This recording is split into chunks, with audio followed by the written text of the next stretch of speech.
From the Battery Street studios of KCBS Radio in San Francisco, I'm Matt Pitman, and this is Bay Current for Tuesday, October 12th. Yesterday, at gatherings across the Bay Area, like this one at Yerba Buena Gardens in downtown San Francisco, celebrations of Indigenous Peoples Day. The city declared 3 years ago Indigenous Peoples Day here in the site and the area of probably some of the most brutal treatment of Indigenous peoples. This year, President Joe Biden became the first president to recognize the long-standing Christopher Columbus Day holiday as Indigenous Peoples Day, although the day still carries both titles. South Dakota was the first state to recognize the day as Indigenous Peoples Day back in 1989. And right here in the Bay, Berkeley and Santa Cruz followed suit shortly thereafter. And in 2018, San Francisco made the change. My KCBS radio colleague Mallory, Somera, and I spent the afternoon at Yerba Buena Gardens, taking in the sights and speaking with attendees and performers. From onlookers lounging in the green grass and sunshine in the audience to the performers, many came from near and far to celebrate with their native and indigenous brothers and sisters. My name is Daryl Three Irons. I'm from the Crow Abzalga Nation from Montana, Coyote, Montana, and I'm a chicken dancer. Others had a little shorter commute than Daryl's. Mishmin Tuhis, Conracat Canyon, Coyote Woman, Sayers Roots. And that is Canyon with a K, Kanyon, and Coyote Woman, Sayers Roots, SAYERS-ROODS. I identify as a Mutsun Ohlone California Native Two-Spirit community member, of which my ancestral homelands are down by Hollister. I am daughter of tribal chairwoman Anne Marie Sayers of the Indian Canyon Mutsun Band of Costanoan Ohlone people. And for most, the celebration was right here at home. Lisa Maldonado. I am a mix of Apache, Arapaho, and Sioux. Lisa and her partner Ed Terry are from Oakland. Well, we went to Alcatraz for the sunrise ceremony and came out here to be with our Native brothers and sisters. How was it at Alcatraz this morning? I saw the first ferry left at like 4:15, so I mean, you had to be up and we were on that first ferry. You were on the first one. Yeah. What's it mean to be able to come out and, like you said, be surrounded by, or celebrate with your Native brothers and sisters? Good medicine. Good medicine, good people, just a feeling of home. That medicine, the connection with their Native brothers and sisters, was the reason to celebrate together.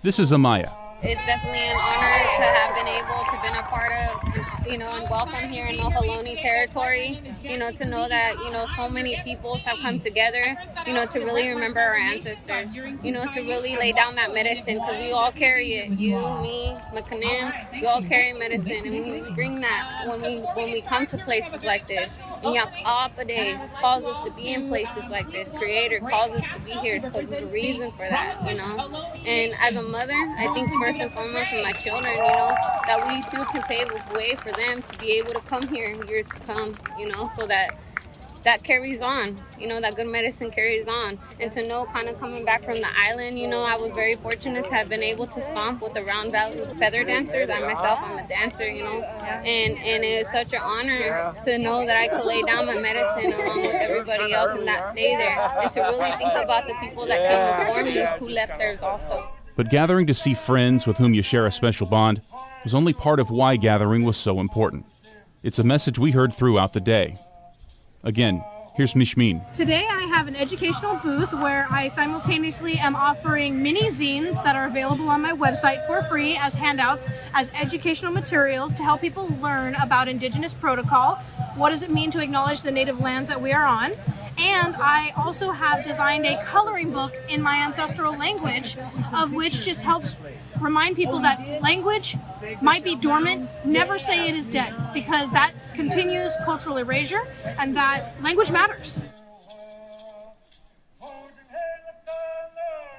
The connection with history, both the spiritual and ancestral connection, as well as the history of the unique pain and suffering that Indigenous individuals in America have suffered.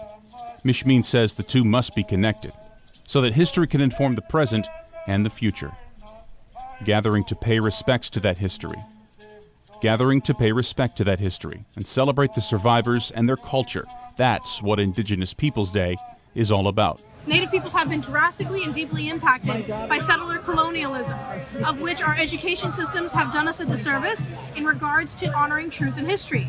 To me, we need to honor the past to shape the future. So by acknowledging and recognizing Indigenous protocol is one step towards going towards the future of recognizing how our actions and words impact not only ourselves, but the next 7 generations, and how it impacts our community. And when I say community, I say that beyond our human-to-human relatives. We need to include the green relatives, we need to include plant relatives and animals and all these other beings that are recognized sacred living systems, and our obligation to be good stewards of the land and how we are in community together. And that means honoring truth and history to learn how we got here.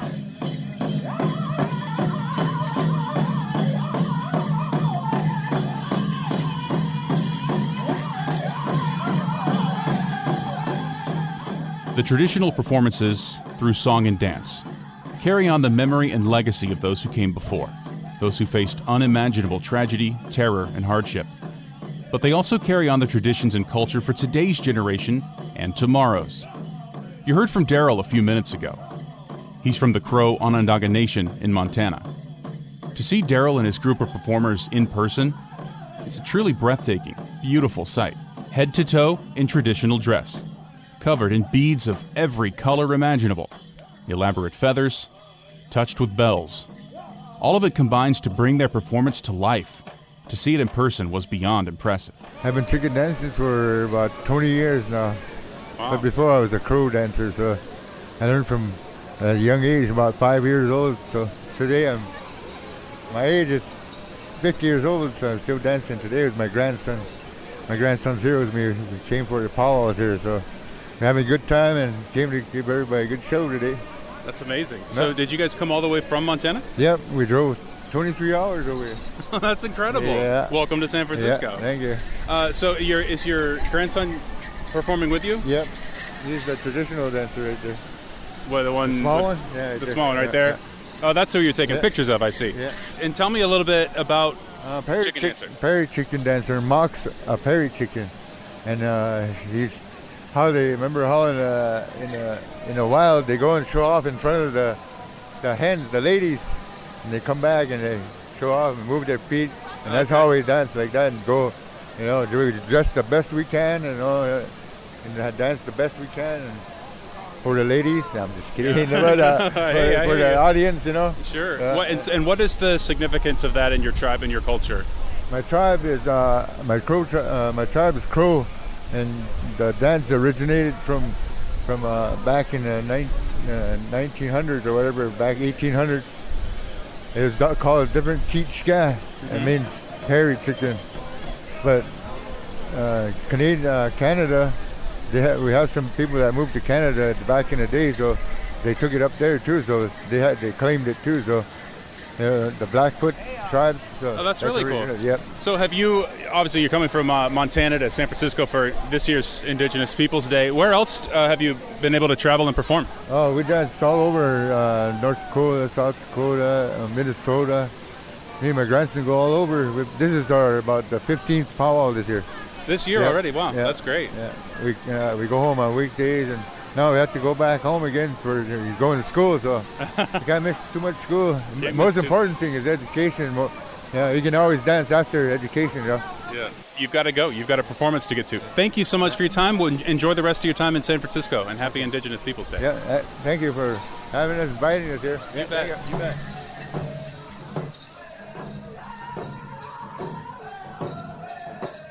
Beyond performance, cultural practices were also on display. Mallory spotted a big red teepee being constructed and caught up with the woman in charge. I'm Tayana. Yeah. And his name is Norm. And remind me which group or which... Way of the Sacred Mountain. Way of the Sacred Mountain. Yeah, so we're prayer runners too. Okay. So we're kind of a three.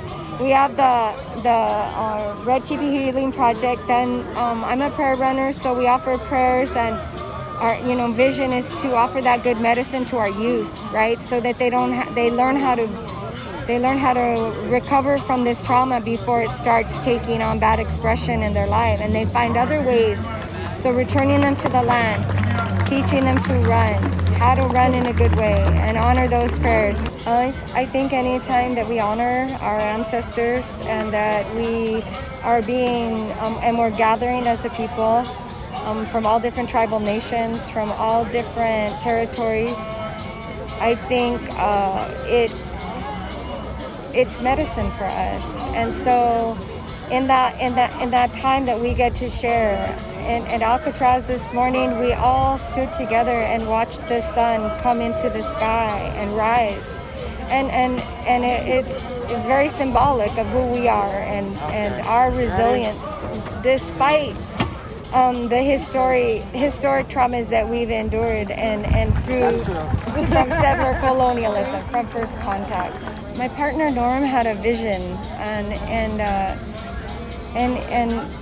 he created the Red Healing Teepee Lodge, and in that it became medicine for the community. It's much bigger than this. It's got 18-foot poles and it's 12 foot high. So I guess you weren't at Alcatraz, but it was up today. So those poles traveled all the way from Los Angeles to here, and we really wanted these two teepees to be together. The red teepee. The red teepee is for the missing and murdered Indigenous women, and it gives visibility to a crisis that literally the media has rendered us invisible. Not just the media, but judicial system, law enforcement agencies, federal agencies, local agencies. These healing lodges allow the families who have lost a loved one to come and offer their handprint and on the Red Healing Lodge. And it's a very emotional ceremony. I mean, there's been times where like 40 hands at a ceremony went up on the lodge, and it's a time of who we are is not so much an intellectual people, but we live in a certain way. We have practices that make our life present to feel what we need to feel to heal. So that's what the Red Teepees Healing Lodge is about.